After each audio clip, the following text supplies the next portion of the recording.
Mayor Baxter arrives, we'll get started. Actually, in the meantime, I could probably lay out the afternoon. So why don't we go ahead and get started? It's 1:19, 1:20 now. This will be a very similar format to what we used for the county administrator. So this is the county attorney candidate interview and selection meeting. And similar to the recruitment process for the county administrator, we will go one question, start alphabetical order, and then it will rotate another question, another commissioner, rotate for the next person. So this way, no one's going first all the time and no one's going last all the time. To review the process thus far, I have a script, so this way we stay on task. To review the process thus far, the county collected resumes from interested applicants throughout the country. Once Human Resources reviewed all submissions and indicated those that met the board designated minimum qualifications, the board reviewed all of the eligible submissions and selected those they felt were most qualified for that position. So that brings us to today. So the candidates sitting before us have met with the commissioners for one-on-one meetings, and our intent today is to further get to know those individuals before a selection is made. All four candidates will be answering questions from each of the commissioners, with all four answering the same question. Once interviews have been completed, commissioners will discuss and make their selection. Please note that these interviews and the discussion that follow are being broadcast live on Channel 20 and are available on pbc.gov. And to those in attendance, please refrain from clapping, cheering, or calling out during the course of these interviews. And then, with that, I am happy to introduce the finalists for Palm Beach County Attorney Recruitment, and these are in alphabetical order by last name: K. Denise Hare, Mike Jones, Michael Napoleon, and David Oddie. So the way the day is going to go is each of you will have up to 3 minutes to respond to each question. The commissioner has the opportunity to ask a follow-up question based on your response, and you will have up to 1 minute to respond. We will have, who's our timekeeper today? Thank you very much, we appreciate that. So the timekeeper is behind you, and you'll see the time up there also. We will rotate the order that questions are answered, beginning with the alphabetical order of your last names. Therefore, Ms. Hare, we're going to begin with you. And normally we begin with District 1. I think we'll begin and work backwards. So we'll go District 7, 6, 5, 4, 3, 2, 1. And so we'll do a round of 7 questions. Then we'll feel the board out to see how they feel. We did this process for the county administrator. It took us about 2.5 hours, I believe, to go through the process. And to bring the vice mayor up to speed, we're doing the same process that we did with the county administrator. Got it. Okay. And then, as we did with the county administrator, once a decision is made, the mayor will negotiate the contract. We'll be using Attorney Kaufman as that person doing the negotiation this time. And with that, we will begin with Commissioner Powell. We'll work backwards instead of forwards. And Commissioner Powell, please ask away your question. Thank you, Madam Mayor. And my question is to Ms. Attorney Hare. Is that correct? Correct. Thank you for attending and applying for this position. It's very important. And of course, this position means a lot to our county staff, boards, team, and the BCC, the commission. Please tell the panel why you want this job and why you are uniquely qualified for this job. Everyone, turn your microphones on. This way we can hear you. Can you hear me? And pull it a little closer. It's movable, so that'll be better for you. Thank you. Denise Hare, can you hear me all right? Thank you. And thank you so much for having me here today. It is really an honor to even be considered for this role. It's a very exciting role to serve Palm Beach County, which is my home. I've lived here over 15 years, and I love it here, and I really want to serve. I think I am uniquely qualified for this role for 3 reasons: my expertise, my perspective, and my collaborative nature. I am board certified in local government law. I have a Vanderbilt law degree. I've been practicing law for 20 years. I obtained the board certification, which is a very tough thing to do in Florida. There are only about 300 attorneys in the state of Florida that have a board certification in city, county, local government law, and I am one of them.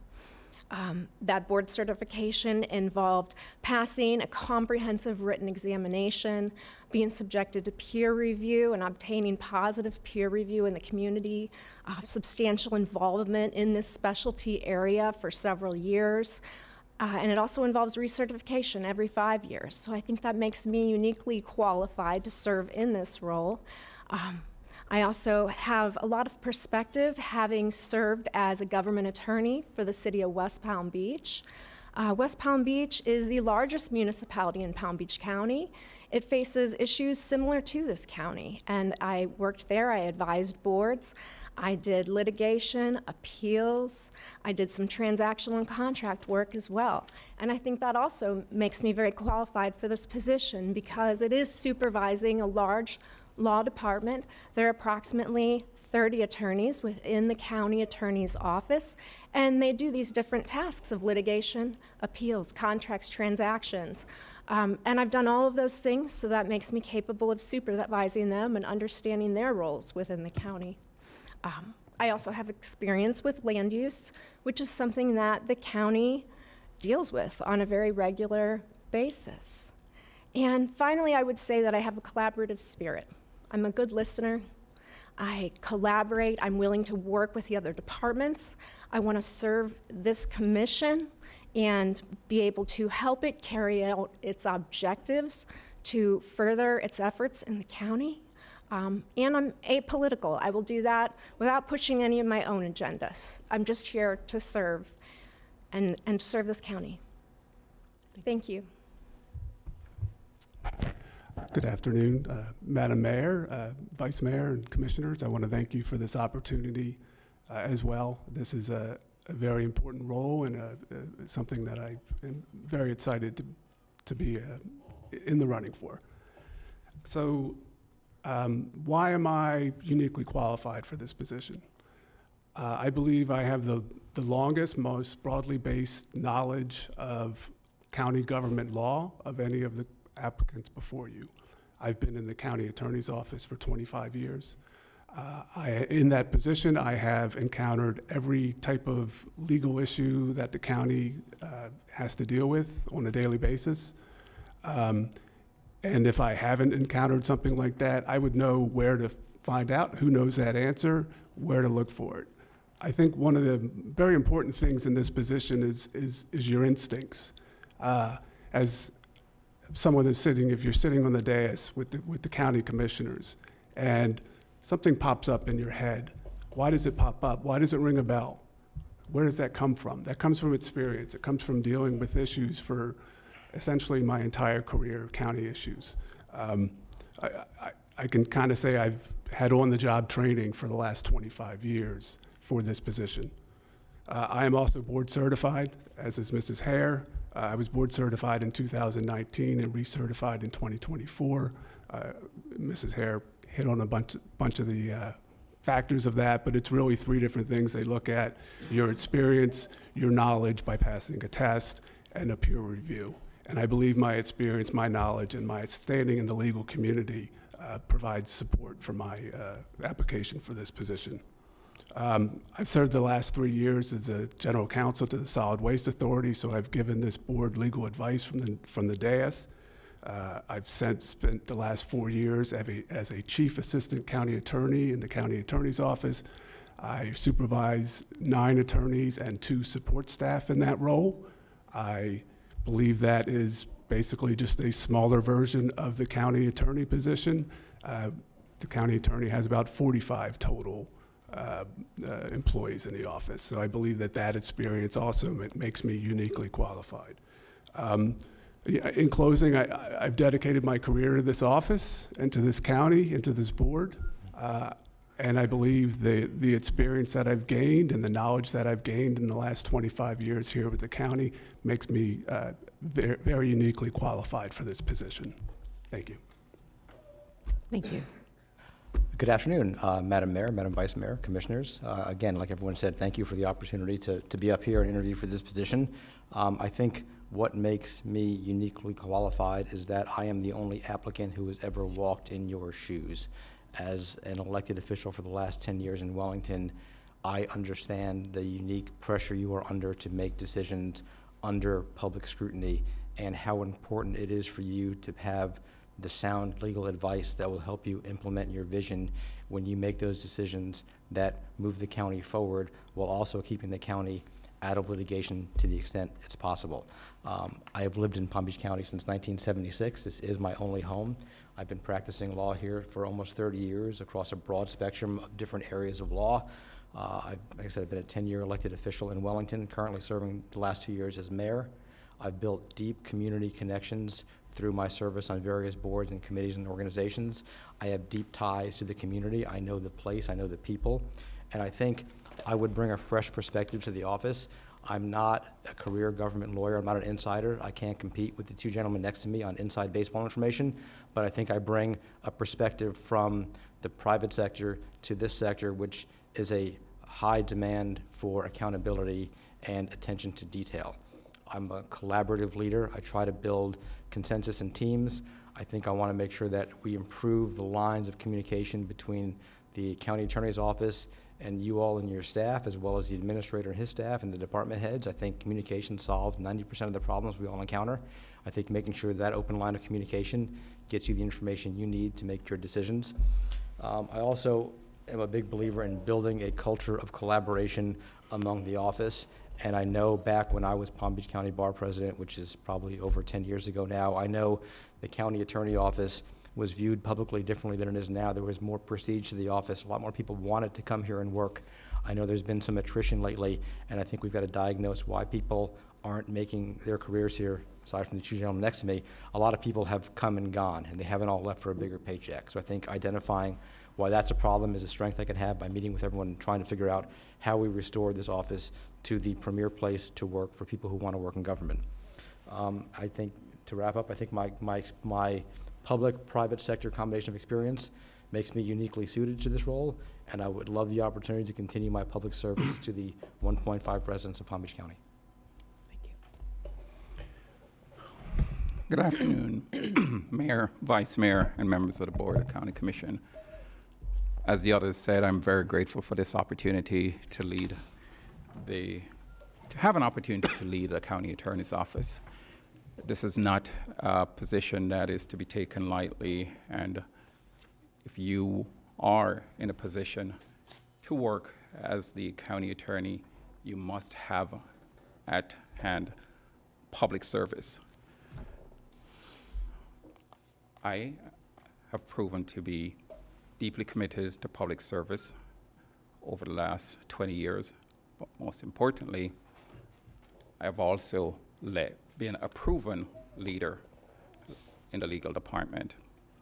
In addition to that, I've also been privy and have a full understanding of the legal landscape as far as politically complex legal issues and the ethical issues that are in the landscape that the county navigates each day.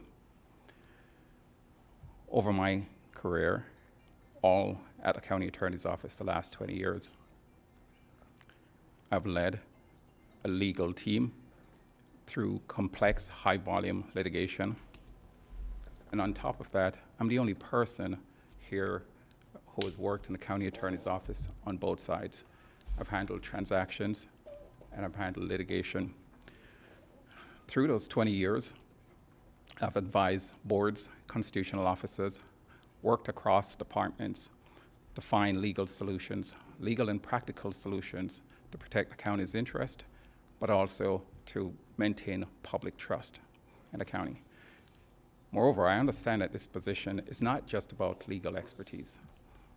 It's about, one, stewardship, transparency, and in addition to that, the ability to strengthen and develop the county attorney's office. Additionally, it requires a person who has the connections locally and statewide with your counterparts, so you can provide solutions. My whole approach is to have a proactive legal perspective to see things before they become, well, to anticipate issues before they become disputes and to resolve them to protect the county's interest. I've also had the benefit of being the person here who has maintained multiple priorities for the county. While being in charge of litigation, I've also handled HR for the last 20 years.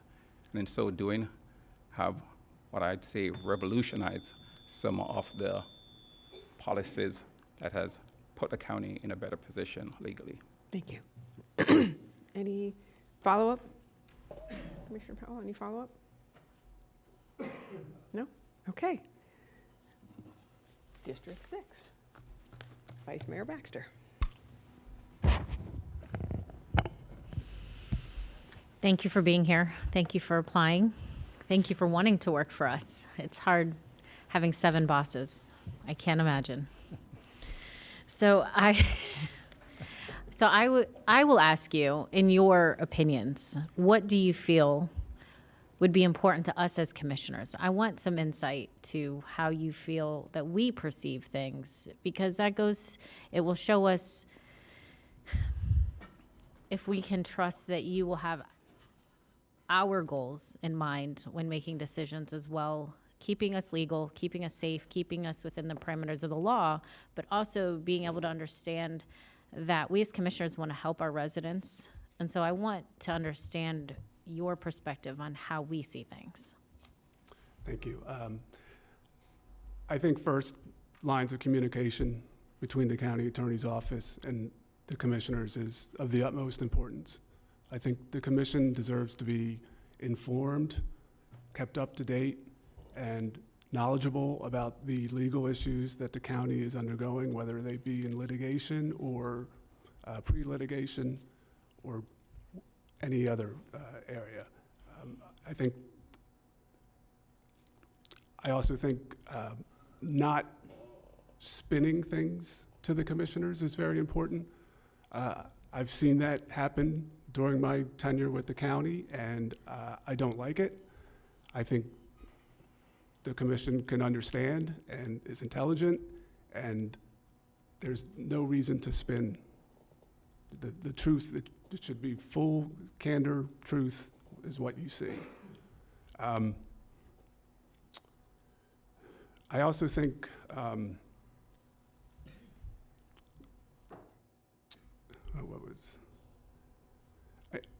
I think it's important that the county attorney and the county attorney's office speaks up when there's an issue that needs to be spoken up about. I've heard that from this commission, from the dais, for some time. You don't want us to sit there on our hands if there's an issue that we think there might be a problem with. And that kind of goes back to the instincts that I was talking about. When that little bell goes off, the county attorney needs to say, hey, the bell went off. I may not know exactly in that moment why the bell went off. I may not be able to give you the full story as to why I think going down that path could be problematic, but I can tell you that I think it's problematic. And hopefully most instances I'll know right away. But if I don't, I would certainly get that information back to you. So I think those, what I've heard when meeting you with the commission and what I've seen from the commission over the last couple of years, I think is what the commission is looking for. Thank you. In my perspective, the job of the person that sits to your far right is to tell you what you need to know, not what you want to know, because you need to make sure that you are making your decisions based upon what the law allows you to do. And if you're going down a path that is going to, as we say, lead the court into error, it's the incumbent on the attorney's job to speak up and let you know you're going down a path and need to turn around, because this is going to lead to either a bad outcome or litigation. And you can't stop getting sued, but you can try to prevent getting sued in the case you're going to lose. Someone might sue you anyway. So it's a matter of communicating with you all to know where you're headed and where you want to go. My question for my lawyer is always, okay, this application, what do I have to say yes to? What can I say no to? And where's my discretion? And what are the results and the outcomes if I go a certain way? And that's the information I need, and I believe you need, to make your decision. Some things you have to say yes to, even if they're unpopular, you might not want to. People have property rights. Not everyone understands property comes with property rights attached to it. You may have to say yes to something you don't want to say yes to, and the people that are in the room may want you to say no. But that's the job of the lawyer, to say they're entitled to that, and you can blame the person in that chair. Say, the lawyer says they're getting this, so I'm voting yes for it, whether everyone likes it or not. So it's to be honest and truthful and give you the best advice I can. And admittedly, the law is not black and white. If it was black and white, we wouldn't need so many lawyers. The law has very many shades of gray, and we don't always know what the outcome is. There's times you can predict it, and times it's more unpredictable. And it's in those instances where we don't know what the outcome would be. This is an unsettled area of law. This is something new, like SB 180. We don't know what that means. We don't know how it's going to be interpreted. So you take a risk when you when you make a decision based upon something that might be more restrictive or burdensome than previously. A developer is probably going to file a lawsuit. We don't know the outcome of that. But the job of the attorney is to give you the best advice you can to inform your decisions, so you know going into it what the outcome could possibly be and what the results are. I can't make you follow my advice, obviously, but I can certainly provide the best advice I can in as timely a fashion as I can, so that way you can do your jobs effectively. Thank you. Mr. Adi. I think the board needs more than just the best advice I can. What the board needs is sound legal advice. The board needs an attorney who is an advocate for the board in terms of the direction they want to go, to anticipate the needs of the board, because very seldom does something come up with a board that can't be anticipated. So it's being prepared ahead of time so that you can have solutions, provide options to the board, let them know the pros and the cons. You're not just the attorney, but you're also a risk manager. So you have to be able to explain to the board what the options are, what the pros and cons are, what is the legally defensible risk that you're willing to undertake, and give the board the decision. Because there's also, the attorney has to see himself as a facilitator. The board wants to accomplish something. You may have an idea as to how you want to accomplish it, and our job is to say, maybe you can't accomplish it that way because the law doesn't allow you to, but here are some other options. You also need to have someone you can trust, someone who is confidential, someone who will be honest with you, and someone that over time you can rely on, that will have consistency, will build an office that has the talent and the commitment, that has accountability, that you can rely on for all the decisions that you need promptly and timely. Thank you. Ms. Hare. The county attorney's job is to provide timely legal counsel, to listen, to respond, to do so in a timely fashion so that that advice can be used by the commission, to provide options that are lawful to achieve the board's objectives, to move Palm Beach County forward, to provide the legal research that's needed, to be able to stay informed on all of the statutes. There have been a lot of recent legislation and amended statutes recently, and the county attorney has to stay updated on the law. They have to have a great team who's able to assist in providing that legal research, knowing if other counties have passed legislation similar to what the board would like to pass, and whether that's been challenged in a court, and how that challenge went, what was the outcome.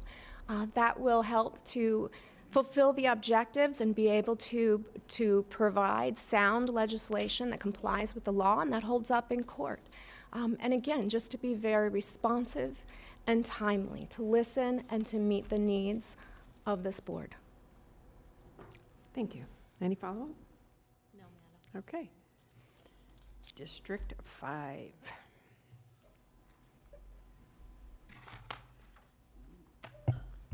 Thank you so much, Madam Mayor. And before I start my question, I'd like to recognize Dr. Khan. Sir, you were able to fast-track the information that I had made inquiry to in front of the board last week, and you were able to get the information that I had asked for before today's meeting. So it is, I appreciate that very, very much. So I'm so impressed with you all, I really am, and I enjoyed the resumes as well as the interviews that we had. I see a great law firm right here for the county, but I think we only have to choose one of you. My question to you, and I'll start from left to right, Ms. Hare. No, you're starting with Mr. Napoleon. Oh, okay, We're going in sequence. okay. Will you keep me honest? I will. It's a high order. Okay. Mr. Napoleon, you've had an opportunity in reviewing this job and the responsibilities therein, and you have been a part of Palm Beach County government with your position in the city of Wellington for some time. In your opinion, what is the one thing we need to work on to change and for the better that you could do, that you could perfect that? The one thing to change for the better in the attorney's office or for the county? No, sir. For the county attorney's office. Thank you. Clarification.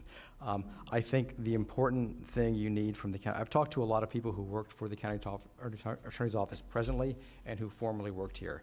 And they've all expressed to me that there's an issue with, retention of attorneys. Like I mentioned in my opening, there've been a lot of attorneys that have left this office, not all for higher paychecks. So I think looking at, diagnosing the culture of the office and determining, what's working, what's not working, and making sure that everyone has the resources they need to succeed. And one example of that is I know the office has recently implemented, maybe not recently, started using the co-counsel product for AI, for Westlaw, for helping research. And I think that we all need to realize and appreciate that artificial intelligence needs to be heavily integrated into not just the county attorney's office, but the entirety of the county, because the AI is going to be the most disruptive and transformative thing that happens to the legal profession since word processing. It is going to revolutionize how we work.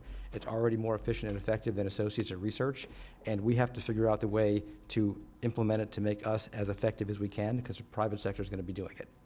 And I think it's a myth that AI is going to replace lawyers. AI is going to replace lawyers who don't know how to use AI. I can't hear you. AI is going to AI replace is going to who? replace lawyers who don't know how to use Lawyers, AI okay. with lawyers who can. And I think you have to make sure that this office stays modern and up to date and can compete with the private firms that are out there and that are coming after the county on various issues. So I think the most important thing is, building a culture and making sure you stay ahead of the curve on technology. Okay. So it's the use of technology and using innovation and probably artificial intelligence for use in the office. Do we not use that already, sir? You use, from my understanding, is you use co-counsel, which it helps you in research and analyzing documents. But more and more platforms are coming on, and they can do more and more varied things. They can review hundreds of thousands of documents like that, which requires second-level review. Soon it won't require a second-level review. It can digest depositions in a matter of minutes, what takes paralegals hours. Thank you very much. Who And that would be the next? same question for Mr. Audi. Mr. Audi. Yes. Thank you, sir. Thanks for that question, And Commissioner. did you understand the question, sir? I do. Okay, thank you. So, as I met with the commissioners yesterday, I handed to each commissioner what I consider my performance and efficiency improvement plan for the office. And I laid out an 18 months course that I would implement certain changes that I believe would improve the office. Without question, the office has talent. What we might be needing to strengthen is the commitment. Over time, that has slipped. One of the things that happened is when COVID started, It was something that, of course, like many others, we weren't prepared for. And we started what we considered to be a trial and error. And one of the things that has really changed the landscape for employment is what employees expect after COVID started. There was a name given called the Great Migration, the Great Resignation, where employees all over wanted more, expected more, and when they didn't get it, they exercised their options. Additionally, there's no question that we have been lacking in terms of innovation. And what I have done about that is, for example, our case management and matter management software was here from the 80s. When I took over, when I was placed in a leadership role in 2015, I initiated a change of that. I met with the then director of ISS to see if we could upgrade our system. It took us a while. It took us almost 6 years to get that system fully integrated, but it has made significant differences in how our staff work. The engine of the county attorney's office is our paralegals and legal secretaries, the staff. They play a tremendous role in our success, and they were the primary users. So we upgraded that, and it has taken us so far, but it's limited.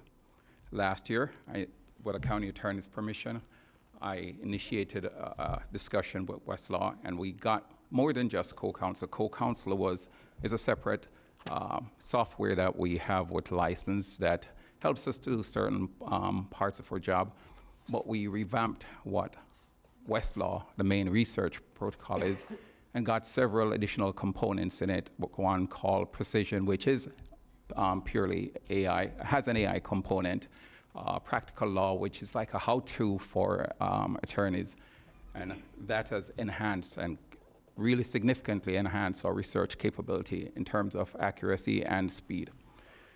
Additionally, what I did in the recent months was I brought in companies that had fully automated software. Thank you. I have a follow-up, Mayor. Is that what you presented to all the county commissioners? Is this booklet? Yes. With your performance and efficiency improvement Correct. plan, sir? Including evaluations for staff starting day one, the 1st of January, because what we've had is informal accountability, but not strict accountability, which is necessary. There's a saying, what gets measured gets improved. And so that is my plan, to have a system of evaluation where we have specific matrix that we assess our attorneys, make promotional decisions, advancement, or training to develop our attorneys within the office. So are you a transactional or litigation attorney with the county? What I am? Yes, sir. I am a litigation attorney, but I've also worked transaction. I've had the benefit to work in What was your transaction. recommendation in your performance improvement plan with regard to the two sections? Well, I think that we need to have more collaboration. That has been something that has been missing for the office for And in years. one building? Ideally, that's what we like. We've been trying to get that through our facilities, and that was a part of the plan that should have happened by now, but the delay of the transition with a restructuring of the building has kept us apart. Thank you. Okay, thank you, sir. All right, who's next, Mayor? Ms. Hare. Ms. Hare. You know the question? Yes, thank you. Okay, go right ahead. If I were the county attorney, I would plan to instill a culture of growth and accountability in the county attorney's office. I think this is really important. Empowering the staff, empowering the assistant county attorneys. I would want them to take ownership of their projects and to take responsibility for their mistakes. I think nobody is perfect. We make mistakes, and I want them to feel comfortable taking responsibility for them so that they can learn from them and correct them. And that's how you grow. That's how you become better and stronger as a legal department, is by owning these projects. We catch the mistakes early and we correct them early before they become big problems. And the way we do that is by creating this positive culture of communication where people are not afraid to say, you know what, I think there's a little mistake here. I want to correct it right now before this moves further. And we do that and we empower them to get better and to improve and we create this collaborative team that works together to solve the problems, to address the county's needs, and to assist the board in its objectives. Thank you. Do you find that lacking today in the county attorney's office? When I step in, if I were to step in, I would spend the first 30 days really listening to the team. I want to meet with the attorneys, I want to meet with the staff, and I want to find out, how do they feel? Are you happy? Are you unhappy? What's working? What's not working? What can we improve? I think we really need this collaboration and this communication, and we have to work together as a team that feels comfortable with each other. Thank you very much. Thank you. And I know who's left, Mr. Jones. Go right ahead, sir. Thank You know you. the question. My main goal in the office is to increase the level of collaboration and communication within our office. This goes back a couple of years. We did a strategic planning session with Dr. Klingscale and with the county. And part of that session, you break up into groups, you do thinking exercises, write things down. And the one issue that kept coming up was the lack of collaboration between the transactional side and the litigation side. So Mr. Oddie hit on some of these things. I have very similar thoughts. First thing is, I would reinstitute office-wide staff meetings immediately. We have not had a lot of those recently. I have my section meetings. Mr. Oddie has his section meetings. But we need to be all together on a regular basis. I think those meetings are, I know my section meetings are incredibly helpful to getting attorneys together in the room, talking about their issues, spitballing things. I have, what do you guys think? I'll open up my section meetings with, hey, what's going on? And somebody will start talking, and we'll be in there an hour later, just talking and helping each other.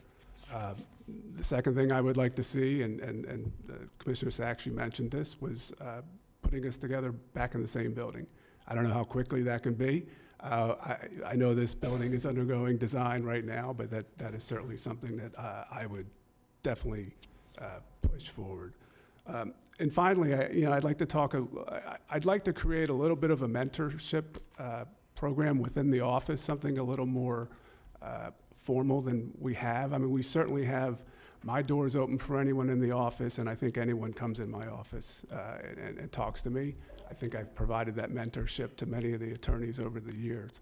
I'd like to figure out a way to maybe formalize that a little more. When we bring somebody new in, maybe we assign them with somebody. Maybe it looks a little bit more like a private law firm. That type of mentoring situation, I think, is very helpful. I've learned from some greats in government law over my 25 years here, and I think everybody deserves that opportunity. And I think it's just a huge, huge benefit to anybody in the legal field or any other field to have that kind of mentorship. Very good. Thank you so much, Mr. Jones. Thank you. Okay, District 4, Commissioner Woodward. And you are going to be starting with Mr. Oddie. Thank you. Have 5 questions, so trying to pick the one to go with here. I think I'll go. Thank you all for this too, by the way. Thank you for your time yesterday with our one-on-one interviews. I appreciate that. We'll start with Mr. Oddie. Can you describe a time when your legal interpretation differed from political or public pressure and how you handled that situation? I, in fact, have a couple, and I'll use one because that I think is most appropriate. There was an effort through the local community to have the board pass an ordinance. And I don't think anyone would disagree with the basis for that ordinance. It was to protect our residents, and more specifically, minors within the county. At that time, we met with the board, and we advised the board of the pros and the cons. We understood the need why the board wanted to have that ordinance passed. We believed that there were some hurdles and there were some possibilities that if such an ordinance was passed, it might not be upheld. So we looked at different ways how we could structure the ordinance, and eventually the ordinance was passed. as soon as it was passed, to protect the county, as I mentioned, it was challenged. Through our litigation department, we were able to successfully defend the ordinance at the district court in federal court. However, on appeal, we lost and incurred the damages. But we had to balance the needs of the public. It was worth giving a shot to protect our residents, even though we understood why the board wanted to do it, what the political implications would have been had the board not made an effort to try being armed with the information as to how our miners would have been affected. So the board did go ahead and proceed with it, and we just had to give our best effort to defend it. Thank you. Ms. Hare. Would you mind repeating the question, please? My pleasure. So can you describe a time when your legal interpretation differed from political or public pressure and how you handled that situation? Sure. When I was at the City of West Palm Beach working in the city attorney's office, there was a particular development application that came before a quasi-judicial board, and it was denied. When I reviewed the record following the developer's appeal of the situation, they filed a petition for writ of certiorari in the circuit court. And when I reviewed the record, I thought the record was not very clear that the decision had been based upon competent, substantial evidence, which is the standard that has to be followed in these proceedings. There was an option where the board could have taken the case back and perhaps created a better record that showed how its decision had been made. But the board chose not to do that. The petition for writ of certiorari proceeded, and we made the best arguments we could. But unfortunately, the circuit court, they found that there was not competent, substantial evidence in the record to support that decision. And so that was not a win that day, but that's how it went down. Thank you. Thank you. Mr. Jones. Thank you. One of the roles of the county attorneys that I've had for the last 25 years is I'm usually sought out for my opinion on procurement issues. I represented the county for about 22 years in our procurement protest hearings. A recent example was, you guys remember the hotel RFP that facilities put out on the street within the last year or two. The proposer in that instance wanted to essentially change the deal at the last minute and requested that the county accept that. And it came to me to look at the RFP and to look at the law of the procurement and to make a determination as to whether or not we could do that. It was my opinion, based on my legal knowledge of procurement and the RFP, that at that point in time, we could not allow such a material cardinal change to be taken in the RFP. I believe that was illegal and improper under procurement law, and that was the position that we took. It was not probably a popular position with the proposer. I imagine the proposer had maybe have spoken to other people about it after the RFP was canceled, because at that point in time they were unwilling to go forward with it. But that was a difficult and probably unpopular decision, but it was pretty clear and straightforward and right based on the law. So. Thank you. Mr. Thank you. Montiel. It's an interesting question, and it doesn't, not being a government lawyer, it doesn't quite fit my experiences, but I've tried to come up with something that I think might answer your question. To give you an example, a few years back, we had a development application where someone wanted to take what looked like just green space and turn it into apartments. And going through the process, they discovered that years prior, without the owner of the property getting notice, the future land use map changed on their property and turned it into preserved property. They never had a chance to come in and petition that and deal with that. So when that came before us, the 3 of the 5 council members were locked into the fact that it said preserve on the map, and they were going to treat it as a preserve. And I believe that they were deprived of due process to come in and make an application and argue why their property should not be reclassified without notice and their advice to come in and do that. So I was prepared to move forward on that application despite the fact that everyone in the room wanted it shut down. But I believe strongly that, due process matters, and they should have gotten due process, and their land use designation should not have been changed without notice to them.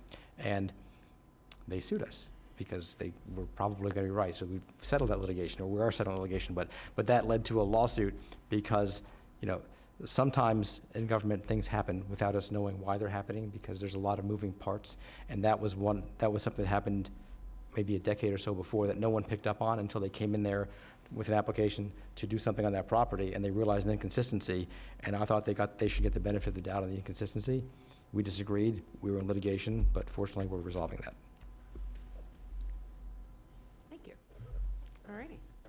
We are now on to Commissioner 3, District 3, Commissioner Flores. What? First of all, thank you to all four of you for wanting to be the next county attorney. Really appreciate that. My question to you is, why are you the right person for this job?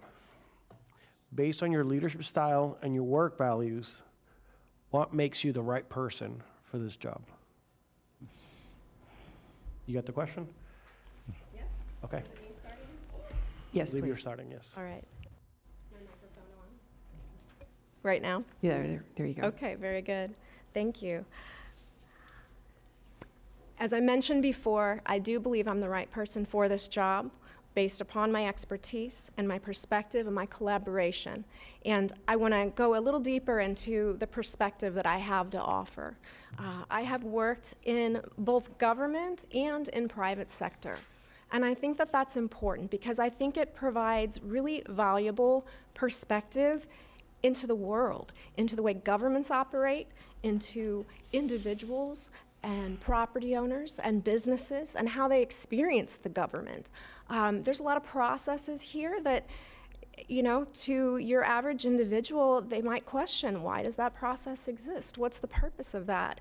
And I think having that perspective is important in dealing with the public and in helping the commission to achieve its goals. I think that perspective is important when guiding the county attorney's office as well. I have experience as a supervising attorney, experience as a chief talent officer for a law firm.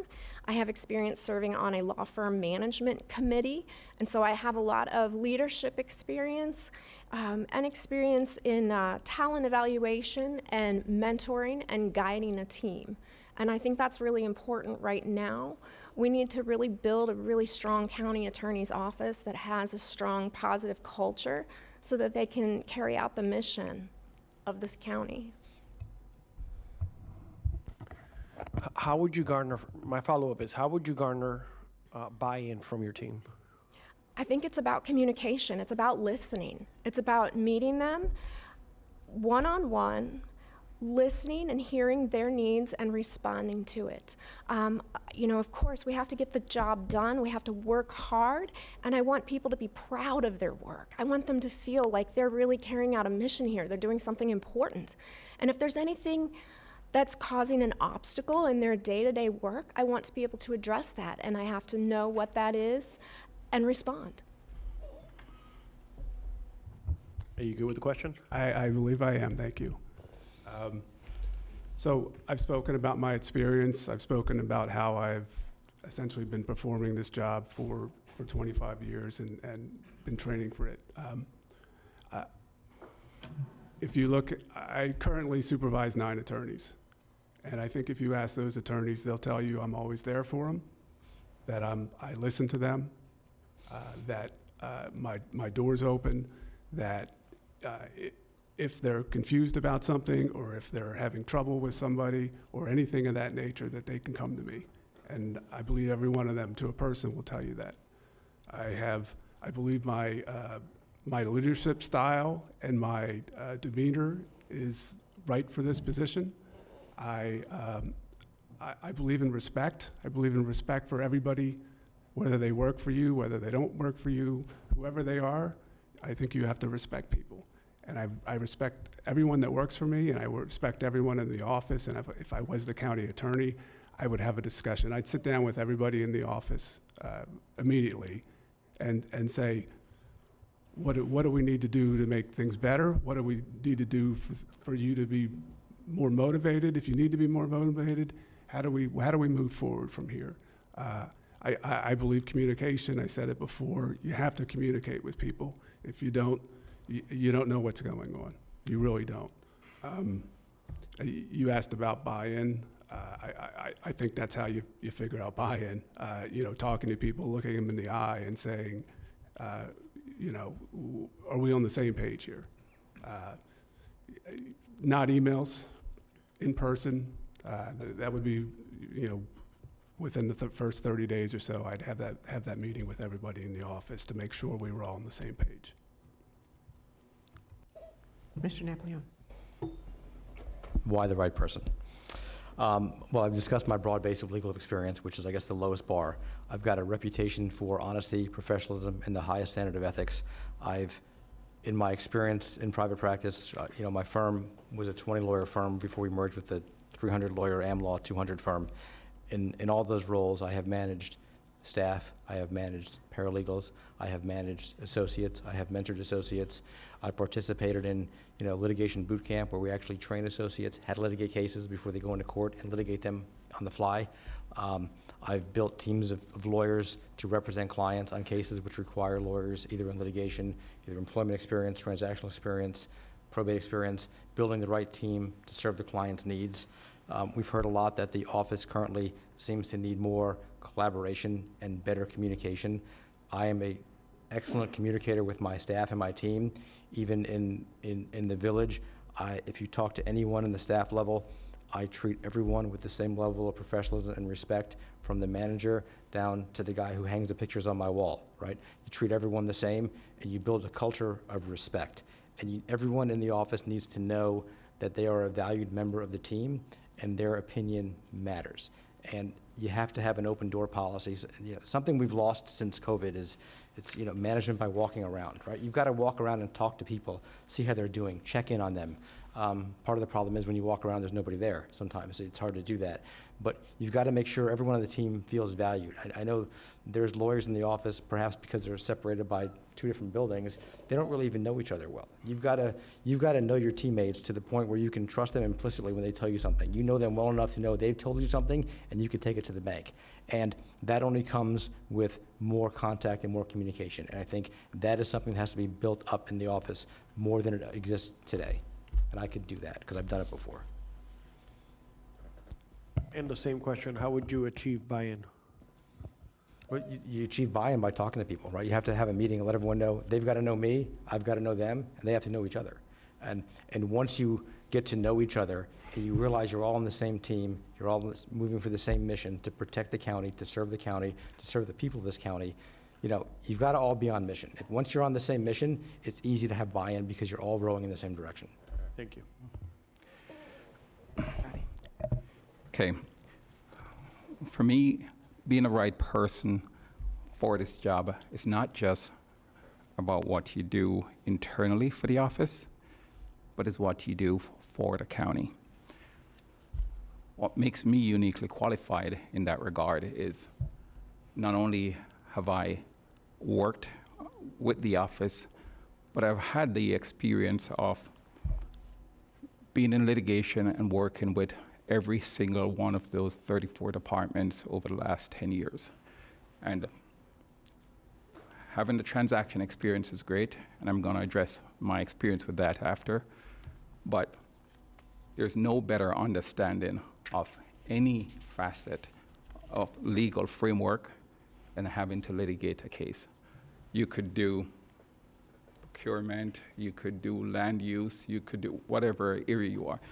And advising them based on the theory and the law as you read it and you understand it is great. And if the more diligent you are, the better job you will do. But when it reaches litigation, where the rubber meets the road, is where you have to understand every single component of what that department does. That's what I've been doing for the last 10 years. In fact, the last 17 years.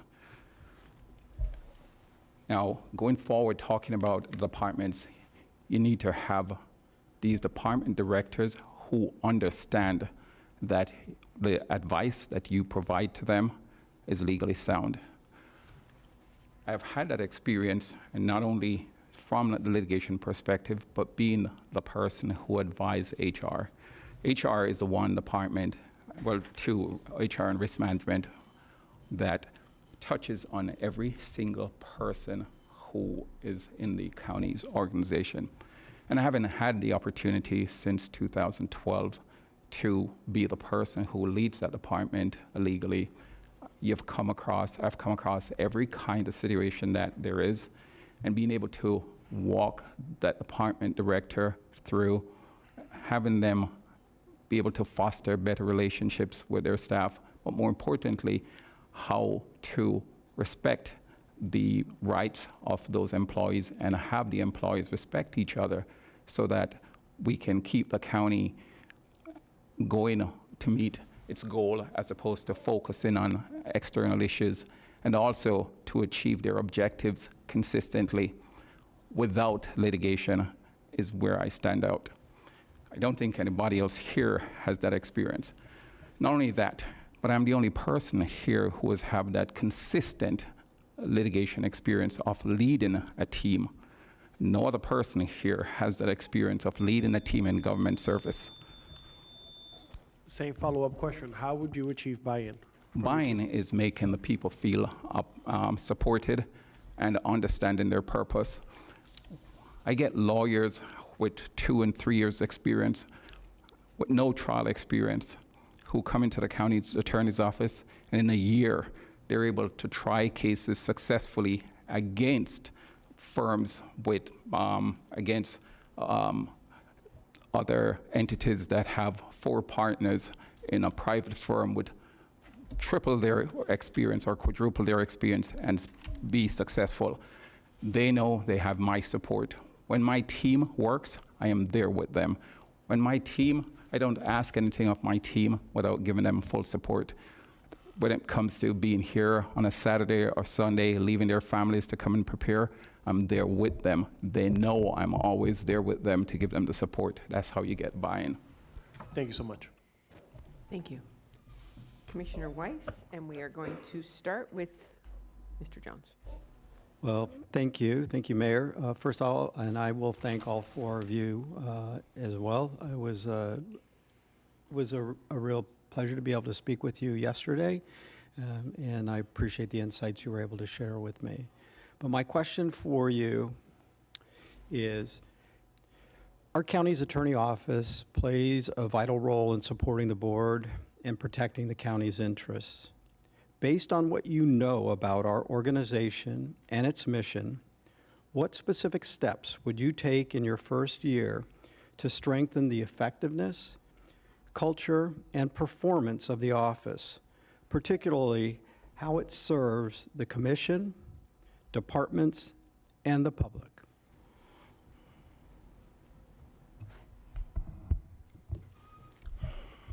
So I have spoken about some of the steps that I would take already, so I don't need to go back over those. I think there needs to be more communication between the county attorney and the commissioners. And I would support regular one-on-one meetings with the commissioners to keep you updated on everything that's going on with the county attorney's office. I would, as I said earlier, I would reinstitute office-wide staff meetings on a regular basis so that everybody in the office is on the same page.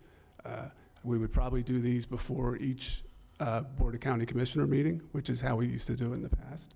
I think that's a really good time to get together, talk about what's on the agenda. So if someone's got a controversial issue coming up, they can bounce it off other attorneys in the office. They can bounce it off me. They have that feedback as to how to handle something, because some of these controversial issues do boil down to what the attorney's going to say and how the attorney's going to guide the department and guide the Board of County Commissioners and dealing with those issues. So I think that's also very important. I do think just big picture, I believe David Oddie spoke about it earlier. I think we probably do need to institute some level of performance review within the office. I think that's an accountability issue. The county has gotten rid of these performance reviews many years ago. And I know that the county administrator has spoken about reinstituting them, and I think that's a good idea. And I think it's a good idea for the office. They're not always the most happy of times, I think, or, you know, people nobody likes to be criticized. But I do think constructive criticism is something that's very positive. It's something where people learn, and it's something that's needed. And I think that would be, within the first year, certainly would be a very positive step for the office. Thank you. Mr. Napoleon. Thank you, Commissioner Weiss. I think, you know, you're talking about strengthening the performance and the culture of the office, and I think that, again, goes back to, we've all said it goes back to communication. And you start with the internal team of the county attorney's office, and you find out with them what their needs are, what needs are being met, if they have any impediments to success, is there anything standing in their way, is there any person standing in their way? Is there any person that's particularly been helpful to them in their career and their success? Also meeting with the commissioners and your staff, finding out not only, you know, what information you want from the county attorney's office, because there's a lot. You might not want all of it. You might want a certain degree of it. Certain things rise above a certain level. And how do you want to be made aware of that information? Do you want to have a one-on-one person? Do your emails good for you, or phone calls? What's your preferred method of getting that information from your attorney? Because we need to work at your schedule and to your desires as to how you best communicate. I think it's also, you need to really, to make sure that people that are working there are happy and engaged, it's got to be more than just the work. You've got to focus on professional development. They've got to get involved in either skill building programs, depositions, transactional writing, or get involved in the community and build those relationships that make your profession more rewarding to you, so you're not just working and going home, you're not suffering from the burnout because you feel isolated or siloed. I think that's important. Going back to the concept of evaluations, I think performance evaluations are key, but I also think what's important is for the attorneys to do self-evaluations. We do them in private practice. No one likes doing them because they're very introspective and reflective. You have to sit down and look at your past year and decide where you had successes and where you had shortcomings and how you plan to address them going forward in the next year. And I think that process of self-evaluation and goal setting makes you a better person, because without being forced to do it, most of us don't sit down and take a look at where we are and where we're going and how we want to get there. And I think you also do need, you know, to some extent, an anonymous survey of the office to ask people so you get honest answers as to what in the office is working for you and what's not. What's causing you concern here? Because not everyone wants to tell you that face to face, and they sure don't want to put their name on it.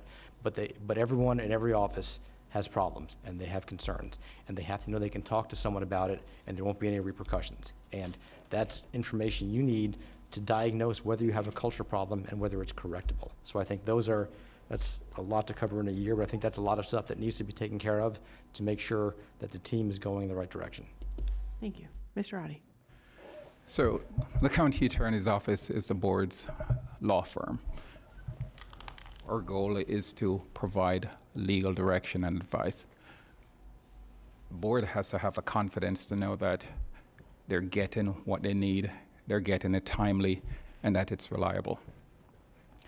One of the first things that I would do is look at the alignment of how the attorneys are assigned. I am familiar with how it is in litigation.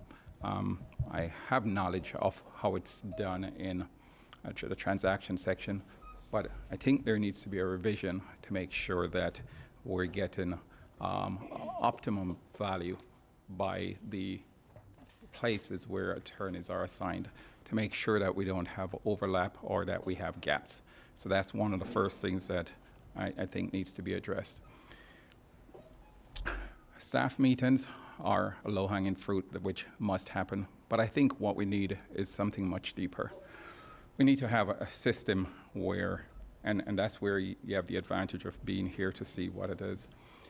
We need to have a system where we our attorneys are anticipating what the issues are. For example, for an agenda, a board meeting, there should be no surprises. The attorneys will know what's going on the agenda way before it gets on the agenda. I believe the supervisors, i.e. the chiefs, have to have meetings with those attorneys. But to start, if I am the county attorney, we're going to have those meetings with me individually to talk about what's on the agenda. So I am satisfied with what's being placed on the agenda, and that I am satisfied that you have that information as to any legal issues that there may be concerning any item on the agenda. That will be discussed with every member of the board prior to the meeting so that you have direction as to the direction you want to go when you get into that meeting. Training, I think that's an important component. I'm not sure what the structure is for the training for the transaction attorneys now. But what I have done for the litigators, I've gone to the county attorney and I've asked to find ways, and we've been able to do it at least in the last 3 years, where we have had a National Institute of Trial Advocacy come in and provide training for the attorneys. That's in addition to them doing regular CLEs on issues that are not just current, but issues that are emerging, and being active in the local bar and being section members in the Florida bar. That also, and having contacts with your counterparts to understand what is going on, I think is an effective way to ensure that we're performing optimally to the board. Thank you. Ms. Hare. Thank you. Communication is so important to everything that we do every single day. I think it's about speaking with each team member, speaking with the department heads, speaking with the commissioners on a regular basis to make sure needs are being met within the different departments and for the board itself. For the county attorney's office, there should be formal performance reviews. This is the norm in the private sector, and we should be doing that here as well. But in addition to having those formal performance reviews, there also needs to be regular feedback. I have found in supervising attorneys and in mentoring young attorneys that these younger attorneys in particular really seek constant feedback. They want to know how they're doing on a daily basis. If they're doing it right, are they showing up and doing the work correctly? Is there something more they should be doing? They really want guidance. They want to become great attorneys, and we can help shape them by meeting with them regularly and providing that kind of feedback. And so I think both the positive feedback and the negative feedback, we want to see their value. We want to note their accomplishments and their achievements and let them feel proud of that work. And then we also want to point out some areas that they can continue working on and developing as attorneys. So I just think the evaluation is important, but when they get to that formal performance review, it shouldn't be a shock. It shouldn't be a surprise, because they should be receiving this ongoing back and forth dialogue about the quality of their work. And we should be meeting, again, with the department heads and the commission regularly to find out, are your needs being met? Is there something that needs to be provided in a more timely fashion? Is there something better we can do to serve you? Thank you. Thank you. So I'm going last on this round, and I think Ms. Hare touched on it. We have a lot of different departments here in the county. Too many. A big budget. But my question would be, what is your experience working with other departments? And also, how would you cultivate positive relationships and productive working relationships? Because often whatever you do comes from the many different departments we have. So, Mr. Napoleon, you're on. Sure. You're at bat.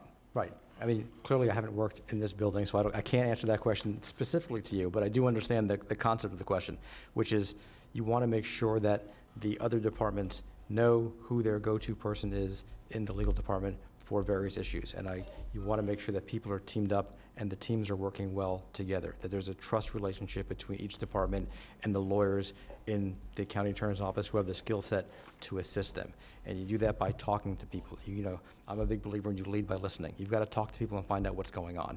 Are these departments, are they working well together now? Is there room for improvement? Is it a bad connection? How do you go about fixing what the problem is if there isn't? If there isn't a problem, then you have to diagnose it. But it all comes down to talking to people, working with people, listening to their concerns, and making sure that people are getting the resources and help they need, and they're getting it in a timely fashion so that they are working in the right direction to give all of you the information you need when you're sitting up here making decisions. And that starts well before the meeting. It starts in the agenda planning stage and in the processing of the information stage to even bring the agenda. And that has to be a team effort all the way through the day of the hearing. So I think, you know, again, we've all said collaboration and communication, but those really are the secret sauce to success in any business, in any government. You've got to talk to people, and you've got to make sure that, you know, what is being done collaboratively, and that everyone is on the same page. And if they're not on the same page, figure out what the issues are. Is someone wrong, or they just have a disagreement of opinion? Because sometimes your opinion is incorrect, it might not comply with the law. So you want to make sure everyone is on the same page, in the same direction, doing their best to make sure that the citizens of this county are well served by you all when you make your decisions. And how do you see the departments sharing resources? In what way? Is there, that's a good question. Well, you said something interesting yesterday about an AI committee. Do you want to elaborate on that? You said department-wise, an AI committee. I think I touched on that a little bit at the beginning. I'm a big believer in making sure that every business, especially government, is embracing AI, and AI works differently for different departments. You know, in legal, it's a word problem. In other places, it's a math problem. You've got to make sure you're looking for the right tools that are going to serve the correct departments. So I think to make sure you're doing that, like I said, my firm, we've come up with an AI committee that has evaluated many, many tools and figured out how to implement them through different departments: transactional, trust in estates, litigation. We all require different things. We all require different tools. Same as this office, all requires different tools. This office meaning Palm Beach County government. Everyone needs a different tool, and you want to make sure that, one, you're finding the right tool, and then people are using it properly, because you can't always put stuff on autopilot. You've got to make sure it's being used correctly, and then the work is being checked. So that way you're creating the efficiencies, but you're not creating errors. Thank you. Mr. Oddie. Thanks. So one of the things that we've looked at recently, and we did it cross-section with litigation, and invited Mike and members of his staff to do, is to meet as we were looking at different software with fully automated with AI as to how we could have direct communication with all the departments. We included the IT department too, so where the work that we do would have direct communication with the department send us to work through it. We, in turn, have a database where, among other things, is as we provide legal opinions, we'll have it in digital form where they are maintained, where different department directors could actually access those opinions, so you don't have that repetition, because through litigation, what we have seen is many of the departments have the same issues. But separate and apart from that, I think that's a key relationship. And the county attorney serves the board. The board gives direction. The direction is carried out by one of the 34 departments. So the county attorney has to have a collaborative partnership with county administration and county leadership to implement those. I think that's a key relationship that the county attorney and the assistant county attorneys, the entire office, has to have with each department.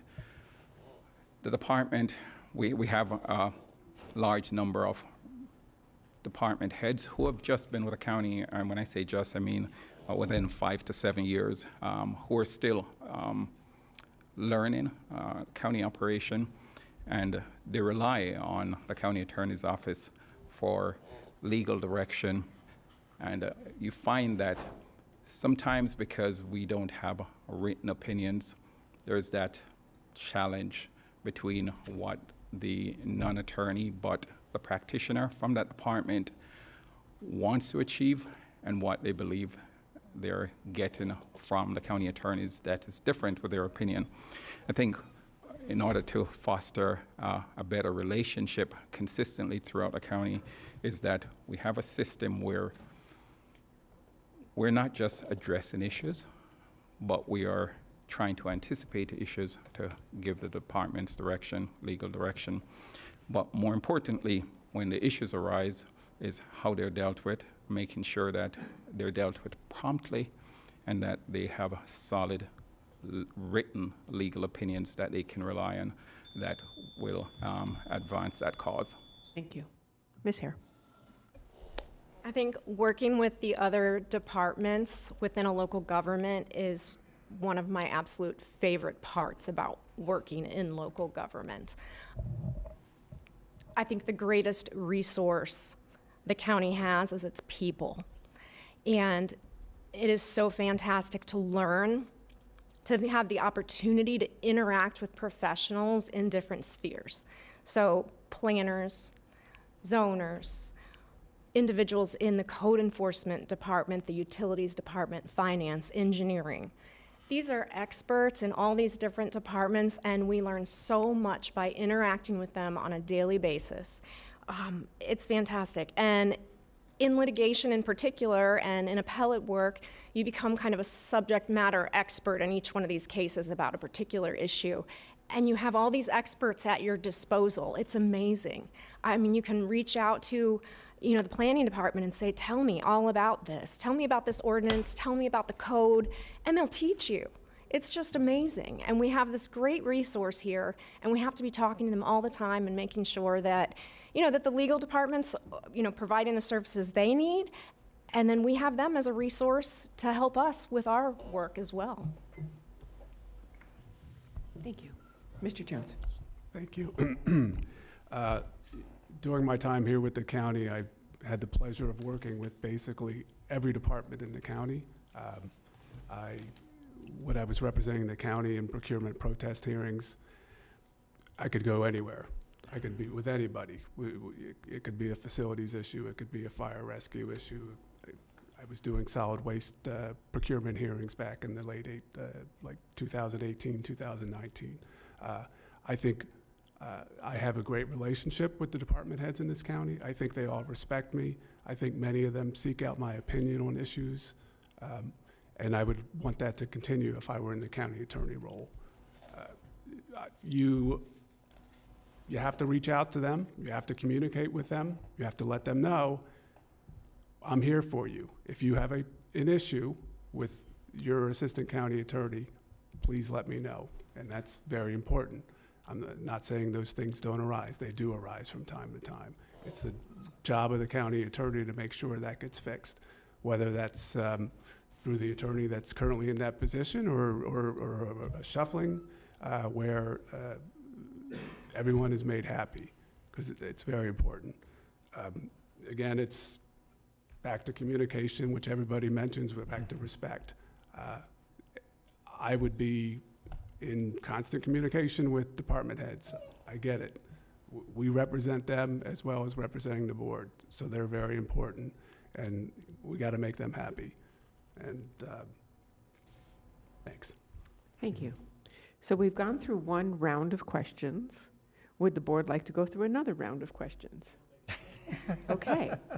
So if it would please the board, I'd actually like to have each candidate take 3 minutes and kind of summarize their position, maybe answer a question that we didn't ask that they think we might know. Would that be good with the board? Fine with me.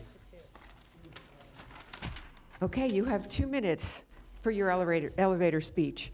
Actually, Mr. Oddie, we're going to work backwards now, Okay. because you would have been next in the rotation anyway. 2 minutes. Thank you, members of the board, county administrator, my boss, the county attorney. I'm grateful for this opportunity.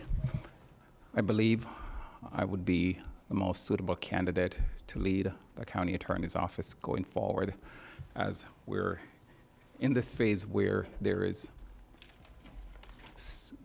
significant development within a county. With that development come significant challenges.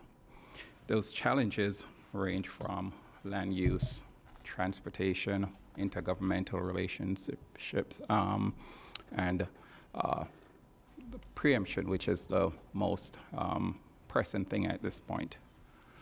The opportunity to lead this organization will be a benefit based on my experience, not just from a litigation perspective, but also from being an advisory attorney to boards, different constitutional offices. And I understand and recognize, as I mentioned earlier, that this job is not just about legal expertise. It's about having the ability to collaborate with my counterparts locally and throughout the state. But it's also about having the recognition to be moving forward and anticipating the needs that are going to arise, anticipating those issues before they become disputes and get them resolved. So my approach would be one of proactive leadership, proactive legal advice to the board. That's Thank too you. fast, 2 minutes. It is. Ms. Hare. Thank you. I would like to tell you about my family's history as public servants. My mother, my father, my stepmother, and both of my brothers have been public servants.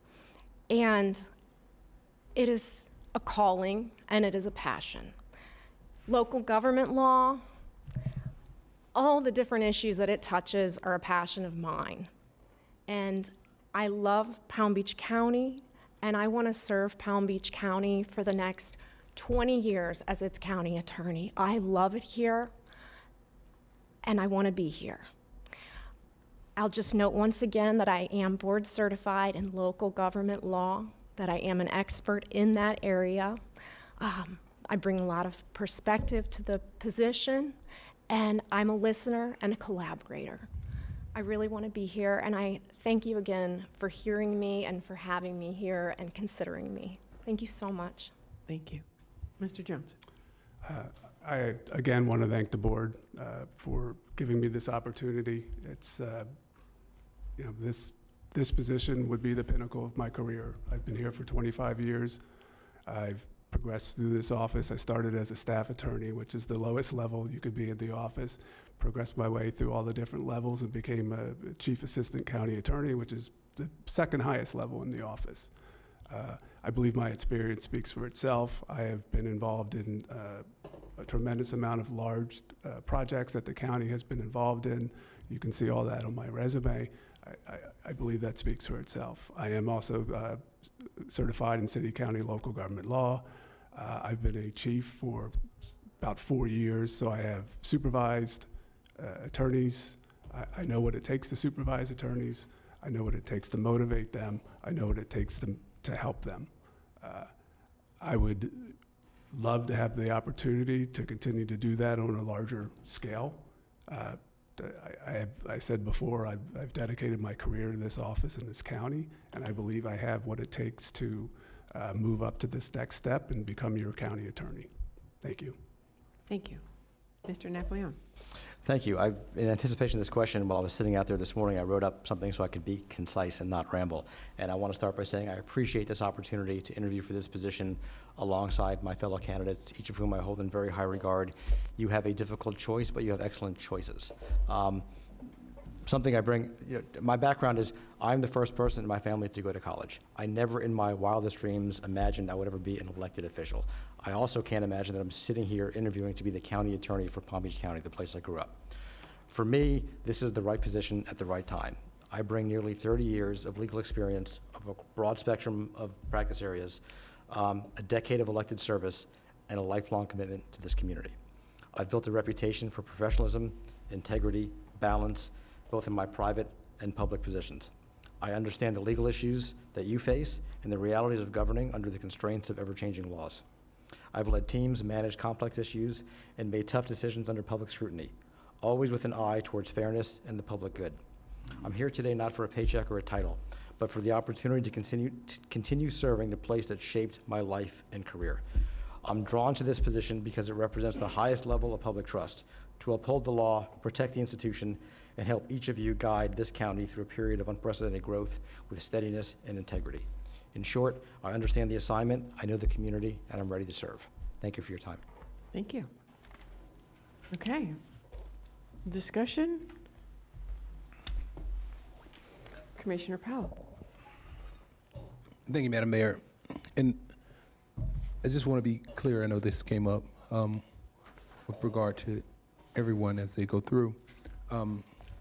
We had talked about closing out practices, and one of the things that came up was the county attorney's position is a full-time position.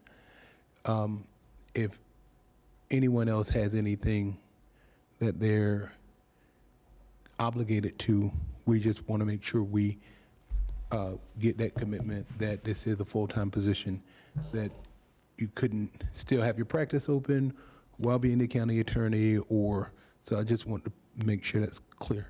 This is it. Okay. Thank you. Commissioner Flores.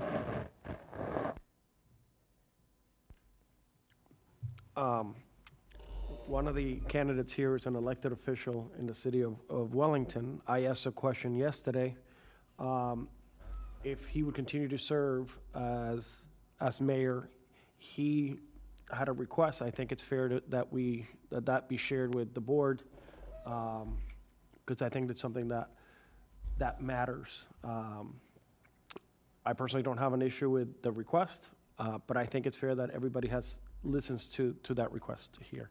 So I'll, Mayor Napoleon, if you want to address that. Oh, certainly. I understand that a requirement for this job would be to resign as mayor. I mean, it's not legally required, but I'm sure you're going to require that as a condition of employment. And I would not say I'm happy to do that, because I really love what I'm doing and I enjoy it. But I understand as a condition of employment, I would do that. The way this timing has worked out, I've worked closely with our county attorney, our county clerk, and the supervisor of elections, and I think they probably noticed a special meeting right now in anticipation of potentially this happening. But I didn't want to leave the village shorthanded, and we found a way to have an election to fill my seat, should it become vacant because of this job, on the March election ballot. So my only request would be that I would resign my position effective the date of the election in March, so that way we wouldn't have a 4-person thing. I would have to chair like 3 or 4 more meetings before I was done. If you don't want me to do that, that's fine, but I would like to be able to at least continue my service through the election, so that way there's no gap in service to the community. I've been a partner at an AmLaw 200 firm for 10 years. While I've done this, I can balance those things, and I can certainly do it for another 2 months while I'm wrapping things up. Thank you. Attorney Kaufman. I just wanted to be clear, that means that he would not be under contract until he is ready to resign his office, because we do have a dual office holding problem here. Even though it may not be an ethical problem, the office of county attorney is set forth in our charter, and obviously the elected position of mayor is an office, so we can't have both at the same time. Thank you. Any other questions or discussion? Okay, that means I need a motion to vote. So moved. What it says here, is there a motion to vote? I didn't make it. So moved. I'm just Second. reading, I'm reading off the script. Must be the attorneys wrote that. Really? Did the attorneys write this? No. Okay. All right, so let's do it this way. We all have ballots in front of us. Please pick your choice, initial the bottom, we'll collect them.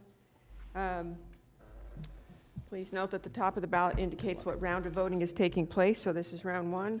Once you've made your selections, please initial the bottom of the ballot. The clerk will collect them and read the results. If there is a majority, BCC may seek a consensus by vote, at which point the process is complete. If there is no majority, we will go to round 2. Yeah, whatever, go to that one. So we are voting on the one that says 1. We can let the mayor read them. You want me to, Mayor? Okay, hand them all to me. I'll read them.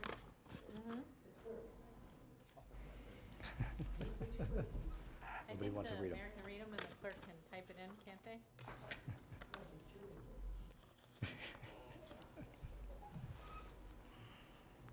One, two, three, 4, 5, 6. Her own. And mine? 7.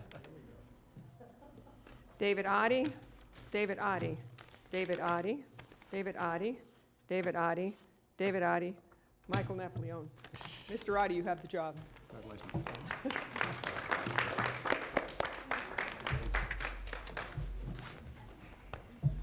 Okay, so now we leave this up to the mayor to negotiate your contract. I will be doing that with Attorney Kaufman.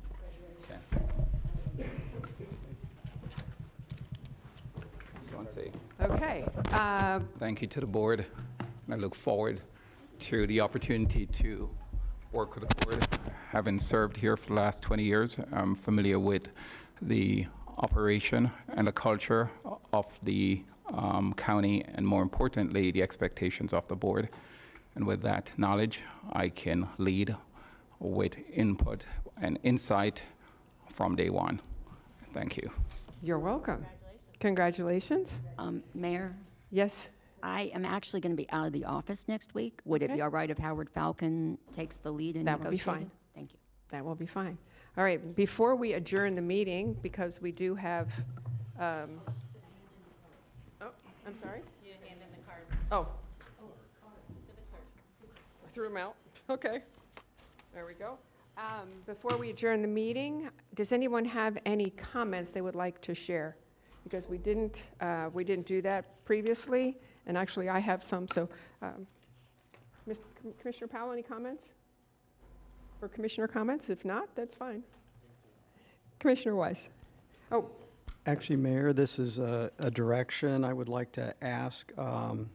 There is, within Century Village, we have 3 buildings that are outside of the precincts within Century Village. They contain about 113 voters.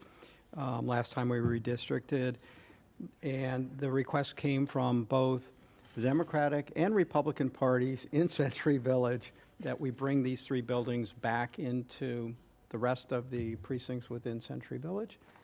I believe Commissioner Powell, who represents them, has been advised of this. I know the email went out, but I'd like staff to start working on that so that we can bring them all together. is this something that we need to work with the supervisor of elections for? I think not. I think my understanding is something that we do, and then it's Okay, Can you done. just bring us back more information? yes, please.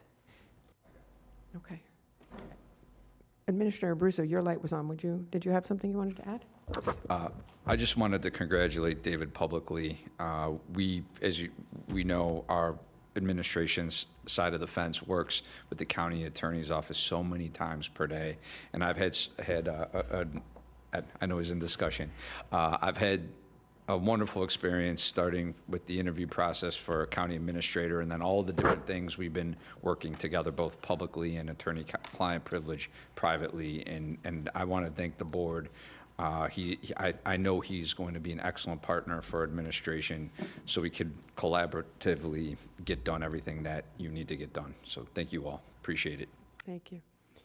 Commissioner Sachs? Thank you. And David, before you leave, congratulations. I think that your past work with the board, as well as many other, I've seen you work with folks who may be a little disadvantaged, but you reached out to them, listened to them, were very patient with them. And I think that that is a wonderful trait to have as a county attorney. All the attorneys were brilliant, all of them. We had a good choice. Thank you, Dr. Khan. And the other 2 that I interviewed will be also applying for jobs here because I think they were good, but not as county attorney. You are the county attorney. And congratulations. And if I may, I just want to make sure your dad's safe in Jamaica. Commissioner Abruzzo, Administrator Abruzzo says he'll take a little boat out there to take care of him. But God bless him, and I hope he's safe, and God bless you too. Thank you, Mr. Attorney Kaufman. I'm sorry, I just wanted to make sure that the cards did have the names on them of who voted. Yes, Okay, the it's all record done. needs All to be done, handed in, complete. all good. Okay, thank you. Thank you. I do actually have a comment. We've directed the Homeless Coalition to come back with some information for us. Can I actually combine that with the agencies that the Homeless Coalition works with? Because I know they wanted to come and talk to us in the future. So let's bring them all together so we can figure out what the impact is going on in our homeless community and how our agencies are helping. Especially the Lord's Place. Yeah, there's a lot that are doing the work, and I'd like to see them together. Tammy, you can handle this, right? Thank you. I see no other lights on. No other comments. I have a board direction, if I may. Commissioner Sachs. Thank you. Thank you so much. The CTMB is the consultant that we hired to take care of traffic. WSP is the consultant. CTMP is the Countywide Transportation Master Plan. That's the whole initiative. Maybe I could have you do this direction. You do it so well. Anyways, the group that we paid, who was advocated by LSN, is looking at transportation issues for the entire county. And I'm asking them, I'm directing them, and to review also what land development has to do with traffic. And so we need this board direction for them in order to do it. That's already part of it. No, it is, and it isn't. I asked them specifically, their director, whether it is. And they were very, very professional in giving me a letter. So maybe what I could do, because the letter, I asked them specifically, do they take land development and future land development in their review of traffic? And so they responded in a memorandum. So what I'd like to do is copy all the commissioners with this memorandum, We all if have I could. Huh? We have that. You have this. You have this memorandum. I do. Okay. Well, if you, and look, we've had a long day, but I will recopy it to you all because of October 23rd, 2025 is the memorandum that I'm referring to. But they do not look at location-specific changes to land use and zoning densities, and is not going to be reviewed. So that if somebody wants to put in an agricultural area, 50,000 unit housing for families, which would house more than 50,000 people, they will not review that in terms of the effect on traffic on that road. I would like for them to review land use changes with regard to their whole data comprehensive plan on traffic. And if you would like, I would send this copy of what I would like for them to do to all of you so you specifically understand it. But it is because of my request that they wrote this very specific memo of October 25th, and they wrote it to everybody. But it specifically says that is not what they do. And I think that this may be an important addition to what they do. So what I will do is I'll send a memo to everybody. I'll recopy you with this October 25th memorandum, and then it's coming up in early November. We can review it at that time. But I think this is a rather important, if not vital, part of looking at transportation. I agree. I would like that information as well. Absolutely. Okay, Thank you. all right. So it's a direction to the board. Okay, thank you. Anything else? We're adjourned at 2:58.